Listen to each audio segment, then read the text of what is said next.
कन्नडिकांच्या पंचायत वेंचणूक लडोवपाच्या निर्णयाचेर गोंयभरच्यान प्रतिक्रिया येवंक लागल्या। वेंचणूक लडोवप संविधानीक हक्क आनी भारतांत खंयूय वेंचणूक लडोवपाक शकता, मात वेंचणूक लडप आनी ती जिखप ह्यो दोन वेगळ्यो गजाली, अशा उतरांनी मंत्री बाबूश मोन्सेरातान कन्नड महासंघाचो वेंचणूक लडोवपाचो उपराशिल्लो नवो वाद पालयला। वास्कोचो तरणाटो लंडन वचून वेंचून येवपाक शकता जाल्यार गोंयांत कन्नडिगा कित्याक वेंचून येवपाक शकना, असो आमदार म्हणटा। Everyone is welcome. This is democracy, no? Kannada people, actually, Kannada, there are many Kannada people living in Goa, no? So it is not necessary that Kannada, because of Kannada, people will vote for Kannadas only.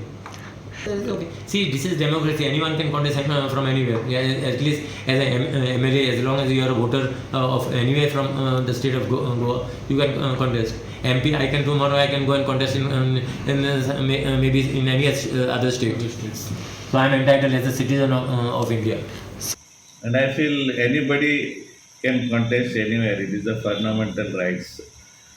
And recently, if you have seen in Goa and Vasco, one boy from Vasco has won in London. He has become councillor there. And in Goan can go there and become a councillor. There you can get him elected. Why we cannot contest and get elected in Goa, in panchayat or any assembly? It is our right.